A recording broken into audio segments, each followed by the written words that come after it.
¿Quién es el crush del dios Apolo? ¿Cuáles eran los drinks de moda entre los escritores del siglo XIX? 5 consejos para llevar una dieta vegetariana en la antigua Grecia. Los trending topics del romanticismo. Hoy una entrevista de controversia con el filósofo y escritor Héctor Zagal, autor del libro El Gabinete de Curiosidades del Dr. Zagal, en el que da cuenta de estas y otras curiosas anécdotas del Renacimiento y el Barroco. Y de muchos otros tiempos también. En contraste, esta noche diremos mucho gusto a Alejandra Llamas, madre, esposa, escritora, líder, yogi, viajera, filósofa, terapista y visionaria. Mucho gusto igualmente a Dylan Kenjiro, cantante, compositor, productor musical y creador de contenidos originario de Los Mochis, Sinaloa, y actualmente promociona su nuevo tema, Ese Flow. Y mucho gusto, por supuesto, también a Jimena Párez, actriz con una amplia experiencia en teatro musical. Recientemente trabajó en El beso de la mujer araña y hasta el 3 de noviembre estará presentando los cuentos de la Catrina. Y al final compartiremos algunos tips de libros y música en ver, oír y no callar. Buenas noches, Ricardo.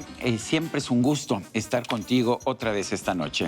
Igualmente, mi querido Sergio, y por supuesto, con todos ustedes en este que es ya nuestro programa, fíjense, 216, ¿eh? Pues bueno, mejor no le cambien. Ya estamos de vuelta en un momento más.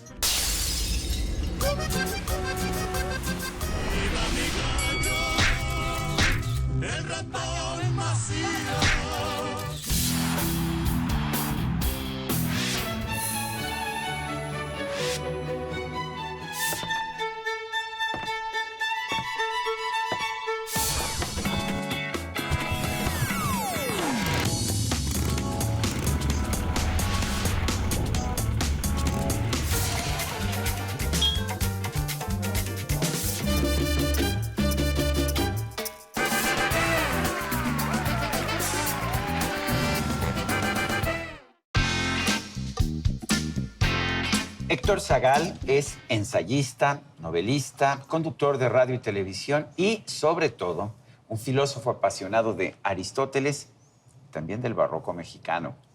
Egresado de nuestra UNAM, estudió un doctorado en la Universidad de Navarra, en España. Es miembro del Sistema Nacional de Investigadores y profesor de la Universidad Panamericana. Asegura que sus influencias literarias más importantes son Jorge Luis Borges, Agatha Christie y Johnny Walker, así como lo oyen. Es tutor del posgrado de Filosofía en la UNAM y recientemente publicó, junto con uno de sus discípulos, Pablo Alarcón, filósofo también y doctor en Sociología Cultural, el libro El Gabinete de Curiosidades del Dr. Zagal, efectivamente, y lo tenemos aquí precisamente, el Gabinete de Curiosidades del Dr. Zagal. Héctor, siempre es un privilegio hablar con un filósofo. El señor Rocha piensa que los filósofos es como no haber estudiado nada, que no hemos estudiado nada. Aunque tiene mucho filo también. No, bueno, algo interesante podemos decir de vez en cuando. De ¿no? los filósofos. ¿Te ofende que te diga que está muy divertido? No, al contrario, yo creo que el mejor elogio para un libro es que provoque sonrisas, ¿no? Sí, Bueno, pues lo francamente hacía Erasmo gozoso. con el elogio de la El locura. elogio de la locura, y Aristóteles y Sócrates también era risueño, ¿no? Así ¿Era es. divertido? Era divertido. Y además era un gran bebedor, dicho sea de paso. Tenía Bueno, fama. Bebió cicuta. Sí, bueno, al último se le pasó la Al mano. final se le pasó la mano. Con el cóctel Pero muy sí fuerte. tenía fama de que en el banquete todo el mundo estalla, así se llama el diálogo, y todo el mundo está borracho, incluso los chavos, y Sócrates todavía está lúcido, ¿no? Pero Aguantaba. Bueno, Bueno, sí. ¿Cómo escogiste estas curiosidades del doctor Zagal? Pues fíjate que desde el siglo XVI, XVII, comienza a haber un fenómeno que se llaman gabinetes de curiosidades. Los nobles y los burgueses, con el contacto con Europa, con la nueva ciencia, comenzaban a coleccionar objetos de una manera un poco caótica. Pues unas plumas de quetzal, un ornitorrinco, un pequeño robot. Y entonces se llamaban gabinetes de curiosidades porque eran habitaciones donde pues los tenían así como las abuelitas a veces que tenían sus vitrinas. Son objetos que no están estrictamente arreglados. Por eso un gabinete de curiosidades es distinto de un museo o de una enciclopedia. Un museo tiene una función didáctica, una enciclopedia No vas a también. criticar a los enciclopedistas, ¿verdad? No, por algún motivo.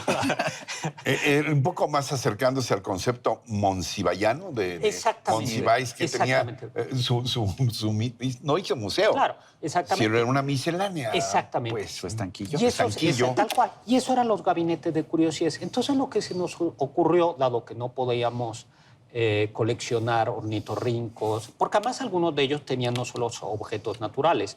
Tenía, por ejemplo, creo que Fernando del Quirol tenía clavo del Arca de Noé, había, como no, cuernos de unicornio, sangre de dragón, junto con telescopios y minerales y huesos. Entonces se nos ocurrió coleccionar anécdotas, no simplemente las agrupamos de una manera relativa, vino, el demonio, la sangre, y un poco la idea, a diferencia justo de una enciclopedia donde tú vas a buscar algo específico, el encanto del libro es que lo puedes abrir por cualquier parte y vas a encontrarte con Por un ejemplo, objeto curioso. torturas y castigos ejemplares, que es lo que me estoy encontrando aquí al Por abrirlo. A ver, ejemplo, ¿no? ¿qué nos dices en torturas y castigos ejemplares? Bueno, podríamos contar, por ejemplo, ahí había una cosa... ¿Te fijas cómo se ríe? No, es que estoy viendo que ahí hay un género de anticipación. A Joker, por ejemplo, al Guasón. O sea, estás disfrutando de las maldades o de cosas. Bueno, vamos a ver. Hay cuéntanos. viene, por ejemplo, ahora decimos que los chavos, cuando la novia los corta, la pareja los corta, lo más que pueden hacer era bloquear en las redes, y qué bueno que Sí. todo se queda ahí. Pero hay un rey de Francia cuyas hijas fueron engañadas por sus esposos, unos nobles. Y entonces les aplicaron la pena de alta traición, que consistía, pero además viene documentado, ¿no? En primero los ahorcaban, pero Primero. el chiste es que no se murieran, sino así. Después los arrastraban en la tierra, ¿no? Como algún alcalde en Chiapas. Pero espera, luego venía la emasculación. Que suena peor, es bastante peor de lo que imaginamos. A ver, Que era, ¿no?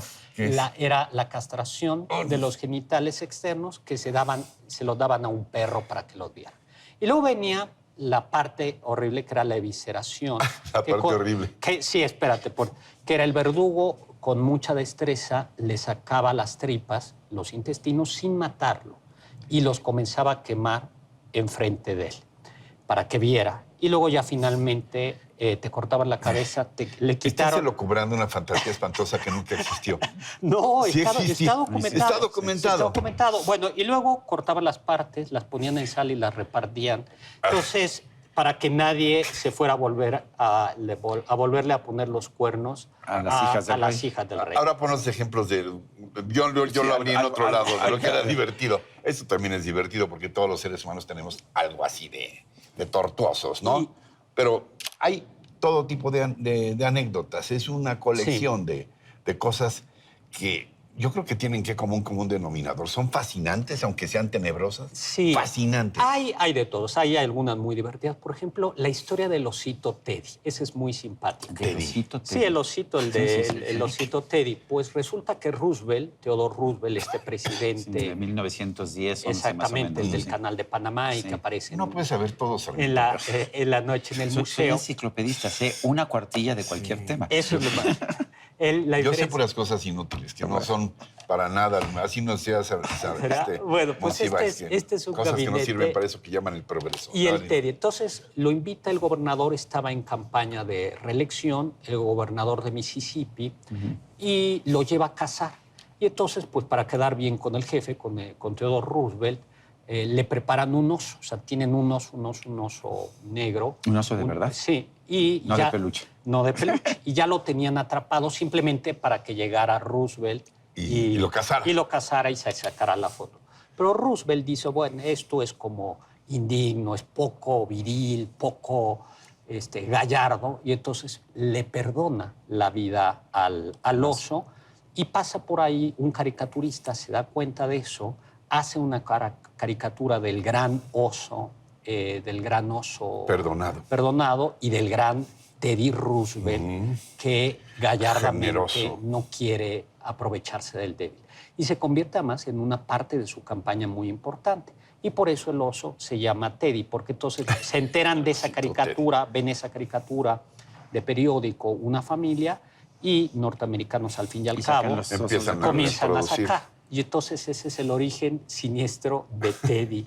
¿No? Ese está muy, me parece que es divertida, ¿no? Oye, ¿y cómo te preparas para esto? ¿Vas sacando, de repente en tus lecturas vas haciendo notitas de cosas Sí. curiosas? Yo creo que es como dos. Por un lado, conocimiento acumulado, pero luego Pablo Alarcón y yo lo que hacíamos era como retos. A ver, nos poníamos, es donde Johnny Walker siempre interviene, Sí. y Gran entonces filósofo. te pones un objeto. Yo conozco otro filósofo muy Gran importante que se llama Julio, don Julio. Ah, le don llaman también, así. sí, Muy también, importante ese también filósofo. es inspirador de Sí, mucha también. literatura. Yo voy por Luis Jadot, pero Bueno, a lo mejor cada ustedes quien. no. Ay, no, sí, sí, ¿no? sí lo conocen. Sí. Ah. Bueno, pues entonces te pones frente a objetos de la vida cotidiana, a ver, una taza de café, unos biscuits o anécdotas, a ver qué se te ocurre. Por ejemplo, el de los biscuits fue muy divertido, ¿no? A ver, biscuits, ¿qué hay de los biscuits? ¿No? Y entonces, bueno, por ejemplo, los biscuits decimos que son como el símbolo del sincretismo mexicano, de cómo la tradición es algo que va evolucionando. El origen de los biscuits llevan los ingleses estos scones a Estados Unidos. Viene de los scones Entonces, ingleses. Sí. el scone... Porque el scone es como muy sólido, ¿no? Muy Exactamente. pesado. El scone lo comen muchos norteamericanos, especialmente en California, cuando están construyendo los trenes, y llegan chinos, muchos de ellos trabajan como cocineros para los ferrocarrileros. Y ahí comienza una adaptación del scone. Cuando cierran las fronteras, porque muchos chinos no pueden ya trabajar en Estados Unidos, llegan justo por Guaymas, Mazatlán, y hombres industriosos, al fin y al cabo, traen la receta de ese scone, que ya es un tipo de biscuit. Pero se dan cuenta que ya abren, además de lavanderías, tintorerías, cafés, pero se dan cuenta que al paladar mexicano no le gusta, es demasiado el scone. Y entonces usan un ingrediente esencial de la bizcochería antigua mexicana, que es manteca de cerdo. De hecho, en el siglo XIX, los viajeros europeos se quejaban de que aquí no usábamos mantequilla en el pan de dulce, sino manteca de cerdo. Y entonces el biscuit es una receta inglesa adaptada en Estados Unidos, en California, reinterpretada por chinos, traída a México para el gusto mexicano. Y por eso los biscuits eran tan tradicionales de los cafés de China. Claro, y por eso es un biscuit que solo se come en México. Héctor Zagal, gracias por traernos este gabinete de curiosidades del doctor Zagal, que no tiene nada que ver con el doctor Caligari, me imagino. Nada, pero jugamos un Sí, poquito con él. Otra pregunta profunda. ¿Ya está a la venta? Ya está a la venta en cualquier lugar. En una edición tan Y el libro prestigiosas como electrónico. las que hace Planeta. ¿Alguna vez me vas a explicar cómo un filósofo termina escribiendo curiosidades con otro filósofo, Pablo Alarcón, y ese tercer filósofo, Johnny Walker? Pero eso ya lo dejaremos para otra vez. Por lo pronto nosotros continuamos. Seguimos.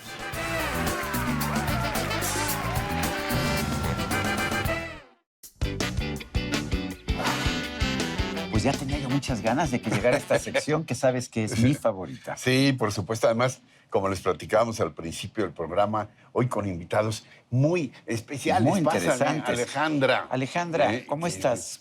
Mucho gusto. gusto, Alejandra. Feliz Bueno, y de veo estar que traes con tu libro. ustedes. Ahora bueno, de una vez. ¿De una vez? Este es para mí. Sí, Bueno, claro. Muchas gracias. Primero Aquí está lo primero. padrísimo. Sí. Mucho gusto. Ay, mucho gusto. ¡Qué gusto! Cuidado. Oye, Cuidado con el señor Sarmiento. pues sí, no importa. Cuidado con Porque el es un honor estar con ustedes. Ay, de verdad, muchas Está bien, gracias. me parece veras? maravilloso. Sí. Un gusto enorme que nos acompañes Y- para platicarnos de una vida sin límites. En unos momentos lo Y haremos. Dylan Kenjiro.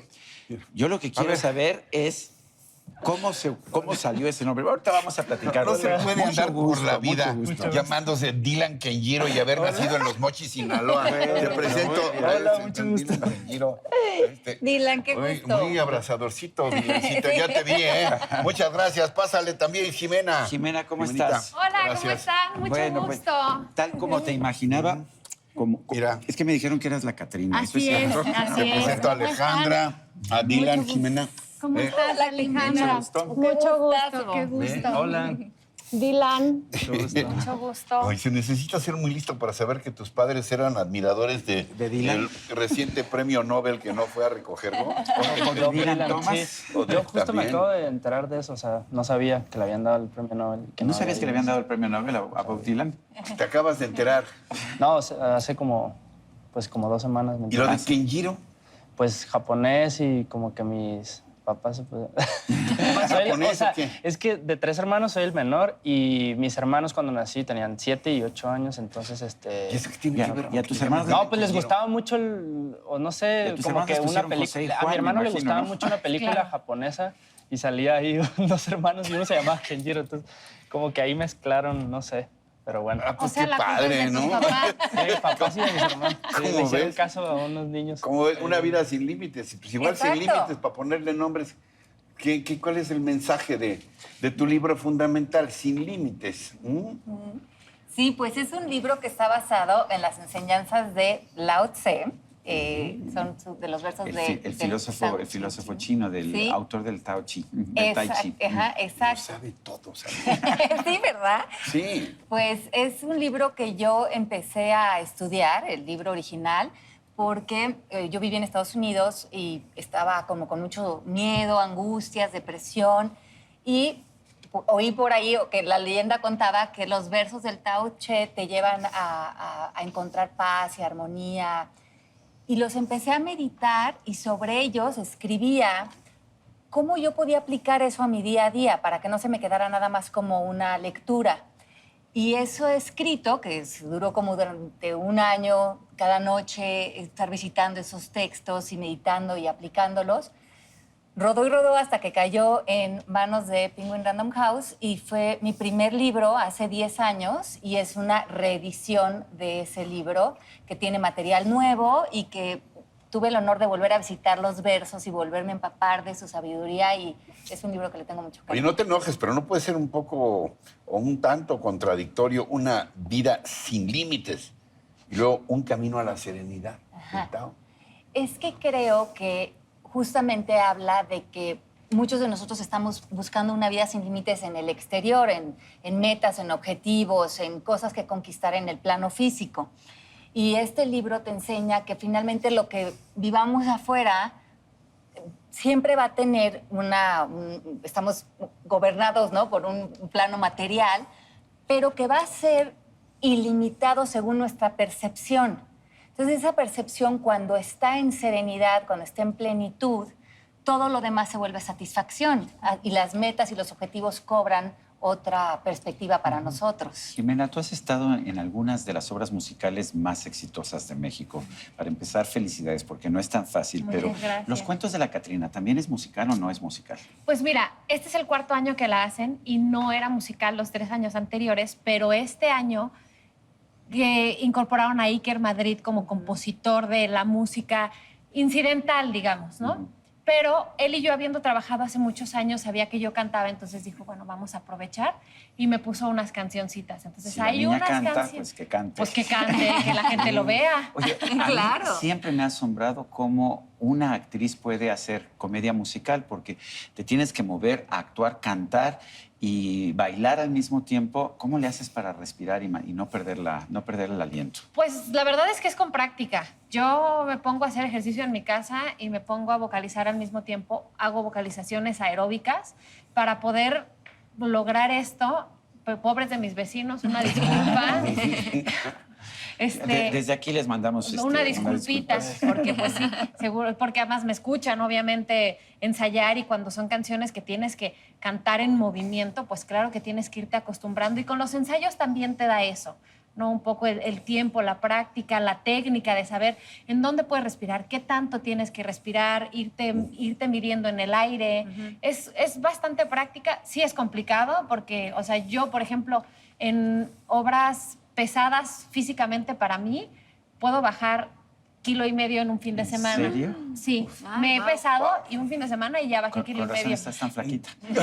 Mira, la verdad es que lo vuelvo a subir en la semana, Bueno, no voy a pero mentir. Estás muy bien flaquita. ¿Qué haces? ¿Cómo traes esta locura constante? Hemos estado escuchando de fondo algunas de tus. Y yo de quiero tus saber qué es ese, obras. qué es ¿Qué ese es ese flow. flow? ¿Qué es ese flow del Bueno, ese Flow, flow ese es el flow. primer sencillo de mi primer disco, es el que estoy promocionando ahora y pues es una colaboración y producción de Darius Diesel, que es un productor de New Orleans que conocí hace como 1 año y medio. Empezamos a hacer canciones y sin un fin en realidad para esas canciones nació la idea de hacer como un disco. Entonces, pues dado su trayectoria, la verdad es que fue una oportunidad increíble que me dio el poder como ser mi coach y mi director y productor. Entonces, ¿Sí te gusta Dylan? Bob Dylan. sí me gusta mucho mi nombre. de Y hecho, Dylan, a pesar de que no.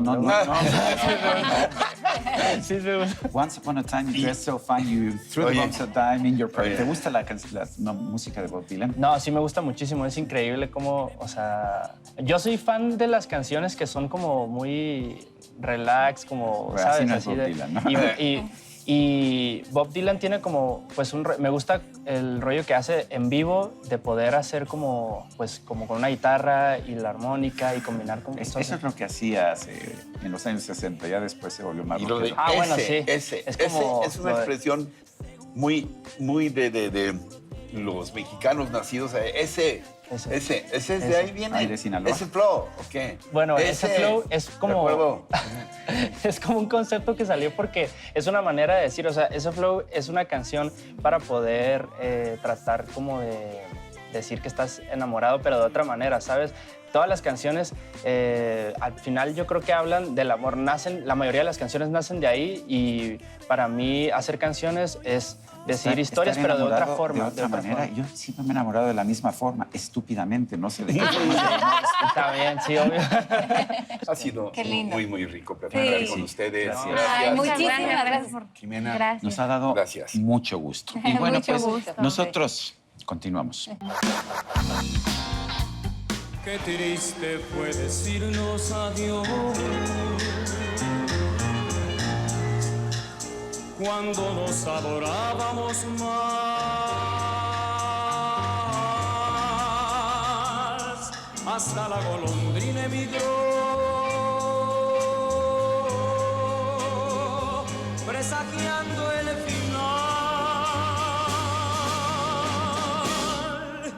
Bueno, estamos escuchándolo y por supuesto llevándolo en el cerebro y en el corazón este miércoles y después de un largo periplo desde su muerte, José José finalmente regresó a México para recibir el reconocimiento del público y descansar, como deseaba, al lado de sus padres. Ante las manifestaciones de cariño desde su llegada al aeropuerto de la Ciudad de México, el homenaje en Bellas Artes, su visita a la Basílica de Guadalupe, a su natal Clavería también y al Panteón Francés, donde ya reposa, no queda duda de que se fue uno de los grandes ídolos de todos los tiempos en México. Un cantante fuera de serie al que tuvimos la suerte de conocer y disfrutar de su amistad, de su fraternidad y con el que convivimos en diferentes etapas de su vida. Ahora habremos de recordarlo a través de sus canciones que se quedarán para siempre en el imaginario colectivo. Gracias por todo, José José. Y hasta siempre, príncipe de la canción. Yo, pues, tantas veces que lo escuché cantar. Yo iba al patio allá en los años ¿Sí? 70 y 80 a escucharlo siempre, me encantaba. Sí, seguramente ahí nos veíamos Seguramente. y no sabíamos que íbamos después a estar juntos. Trabajando Pero un juntos cantante años fuera después. de serie. Sin Yo duda. creo que reinventa el romanticismo en México sin exageración alguna, con temáticas y con formas de decir y canciones que no se usaban hasta entonces. Estoy completamente de acuerdo. Y Bueno. materia literaria, mira, Mario Vargas Llosa, 83 años de edad, acaba de salir, todavía no lo leo, Está calientito todavía. está calientito, acaba de salir, todavía no lo leo, lo voy a leer. Se llama Tiempos Recios. Lo que sí sé, uno, es que tiene esta gran habilidad de narrativa con la que cuenta Mario Vargas Llosa, que no deja de escribir libros constantemente. A propósito, aquí en TV Azteca vamos a tener dentro de poco una serie autobiográfica de Mario Vargas Llosa. Te lo voy adelantando y serás el Ándale. primero en ser invitado. Pero acaba de publicar Tiempos Recios, en que nos ofrece una narrativa que está ubicada en la Guatemala de 1954, en que se lleva a cabo un golpe de Estado que fue incitado desde Washington. Bueno, y hablando de obras, Esta no es literatura, pero es un relato, un ensayo verdaderamente fascinante. Seguramente todos recordamos a Edward Snowden, este hombre que fue agente de la CIA, de la NSA, y que, bueno, conmovió al mundo cuando en el 2013, hace 6 años ya, hizo revelaciones escandalosas sobre la vigilancia que se tenía sobre instituciones, personajes, jefes de Estado por parte de las agencias de seguridad de los Estados Unidos. Lo llevaron a ser perseguido y a refugiarse en Rusia, en fin, y ahora escribe Vigilancia Permanente de Edward Snowden, que pone a prueba nuestra capacidad de asombro, sobre todo el desarrollo que han tenido estas vigilancias de carácter digital en nuestras vidas, ¿eh? Pues muy importante. Snowden de alguna forma nos hizo estar conscientes de la vigilancia, sobre todo electrónica, que realizan los gobiernos, particularmente el de los Estados Unidos. Y bueno, pues así llegamos al final de este programa, pero los esperamos la próxima en nuestro programa, que ya será el número 217. Hasta entonces, hasta siempre.